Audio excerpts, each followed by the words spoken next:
اللہ الرحمن الرحیم۔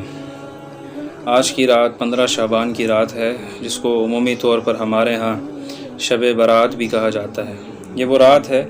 جس کی فضیلت اللہ کے حبیب صلی اللہ علیہ وسلم سے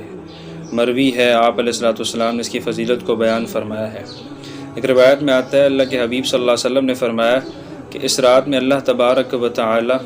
آسمان دنیا پر نزول فرماتے ہیں، اور اس رات میں قبیلہ بنی کلب کی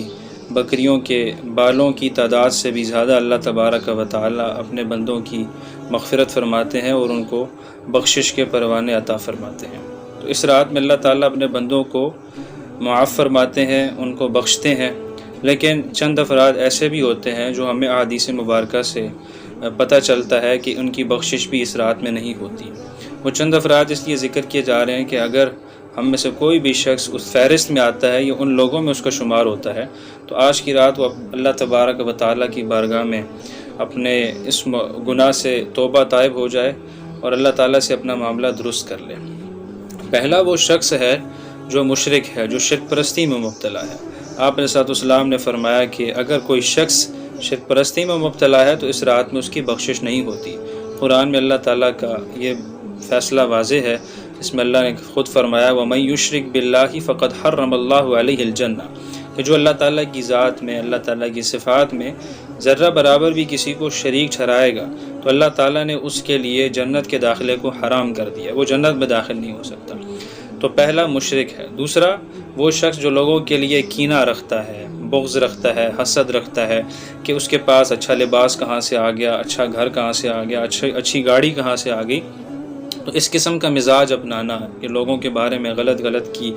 سوچیں رکھنا، تو اس قسم کی چیز جو ہے وہ ہمارے دل میں حسد کو پیدا کرتا ہے اور کینہ رکھتا ہے، جس کی وجہ سے آپس کی دشمنیاں ہوتی ہیں۔ آپ صلی اللہ علیہ وسلم نے فرمایا اگر کوئی بندہ حاسد ہے یا کینہ پرورز ہے یا اسی طرح بغضی ہے تو اس کی بھی اس رات میں بخشش نہیں ہوتی۔ اسی طرح وہ شخص جو کہ قطع تعلقی کرتا ہے، یعنی عام طور پر خاندانوں میں دیکھا جاتا ہے، گھروں میں دیکھا جاتا ہے، بھائی بھائی سے نفرت کرتا ہے، اس کی چھوٹی سی بات پر اس سے اختلاف ہو جاتا ہے، لیکن اس اختلاف کو مرتے تک جو ہے وہاں جب تک کہ آپس میں یہ سلسلے چلتے رہتے ہیں، تو یہ قطع تعلقی،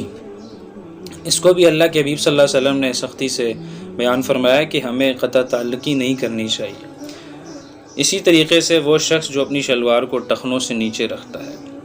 تو یہ مرض بھی ہمارے ہاں بڑی کثرت کے ساتھ پایا جاتا ہے کہ جب ہم مسجد میں آتے ہیں تو ہماری شلوار جو ہے وہ ٹخنوں سے اوپر ہو جاتی ہے، لیکن جیسے ہی مسجد سے باہر جاتے ہیں، اپنی دکان پہ جاتے ہیں، اپنے مکان میں جاتے ہیں یا اپنے معاملات کو شروع کرتے ہیں تو دوبارہ سے اس شلوار کو ٹخنوں سے نیچے کر لیا جاتا ہے، اور یہ کہا جاتا ہے کہ جناب یہ تو فیشن ہے، یہ اگر ہم اس طرح نہیں کریں گے تو ہم عالم لگیں گے، مولوی لگیں گے۔ تو بہرحال یہ بھی گناہ ہے اور گناہ کبیرہ ہے، تو اس سے بھی توبہ کر لینی چاہیے اور آئندہ کے لیے اپنے لباس کو صحیح طریقے سے سلوا لینا چاہیے۔ اسی طرح زانی اور زانیہ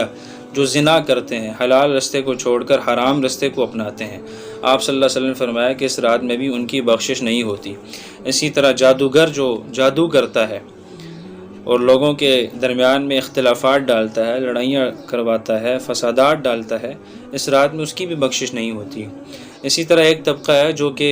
آپ صلی اللہ علیہ وسلم جس کے بارے میں فرمایا کہ گانے باجے کے آلات کو بجانے والا اور گانے سننے والا، تو اس طبقے کی بھی اس رات میں بخشش نہیں ہوتی۔ یہ مرض بھی بہت کثرت سے ہمارے ہاں پایا جاتا ہے کہ لوگ گانا سنتے ہیں اور بڑی خوشی سے سنتے ہیں، اور یہ کہا جاتا ہے کہ جی اس کے بغیر تو ہمارا گزارا نہیں ہوتا، سفر پہ چلتے ہیں تو گاڑیوں میں لگا لیتے ہیں، گھروں میں ہوتے ہیں شادی بیاہ میں تو اس کو لگا لیا جاتا ہے، تو اس سے بھی توبہ کر لینی چاہیے۔ اسی کے ساتھ آخری یہ بات ہے کہ اس رات میں ہم نے عبادت کرنی ہے، لیکن عبادت اسی طریقے سے کرنی ہے جو کہ مزاج نبوی ہے۔ آپ صلی اللہ علیہ وسلم کا جو مزاج ہے اس مزاج کو اپنے مزاج میں داخل کرنا ہے۔ آپ صلی اللہ علیہ وسلم کا اس رات کا جو مزاج ہمیں عبادت کا ملتا ہے کہ آپ نے علیحدہ ہو کر یکسوئی کے ساتھ تنہائی میں عبادت کی ہے۔ جنت البقیع جب آپ گئے تھے تو آپ اکیلے گئے تھے، آپ کے ساتھ حضرت ابوبکر، حضرت عمر، عثمان، حضرت علی، یہ صحابہ نہیں تھے آپ کے ساتھ، آپ بالکل اکیلے گئے تھے۔ اور احادیث میں جو ہمیں تہجد کا جو حکم ملتا ہے اس میں جو بیان فرمایا گیا، اس میں اللہ کے حبیب صلی اللہ علیہ وسلم نے فرمایا کہ رات کا جب آخری پہر آتا ہے تو اللہ تعالیٰ کی طرف سے صدا لگتی ہے الا هل من مستغفر فاغفر له، کہ ہے کوئی مجھ سے بخشش مانگنے والا کہ میں اس کی بخشش کروں، اس کو معاف کر دوں؟ تو یہاں بھی آپ صلی اللہ علیہ وسلم نے مستغفرین کا لفظ فرمایا ہے، جس کو واحد کا صیغہ کہا جاتا ہے، یہ جمع نہیں ہے۔ مستغفرین ہوتا تو پھر بھی ہم کہہ دیتے کہ چلو جی حلقہ بنا کر، مجمع بنا کر ہم سارے بیٹھ جاتے ہیں۔ تو بہرحال یکسوئی کے ساتھ عبادت کرنا یہ بھی اس رات کا ایک خاص حکم ہے۔ اکٹھے بیٹھ جانا، مجمع لگا لینا، یا ساری رات تک عبادت کرنا کہ بندہ ساری رات عبادت کرتا رہے اور پھر فجر میں بھی حاضر نہ ہو سکے، تو یہ ایک عبادت کا درست طریقہ نہیں ہے۔ اللہ تبارک و تعالی ہمیں مزاج نبوی کے مطابق عبادات کا اہتمام کرنے کی توفیق عطا فرمائے۔ اگر ہم میں سے کوئی بھی بندہ اس فہرست میں اس کا شمار ہوتا ہے جو گناہ ابھی ذکر کیے گئے، اللہ تعالی ہم سب کو اس گناہ سے توبہ تائب ہونے کی توفیق عطا فرمائے۔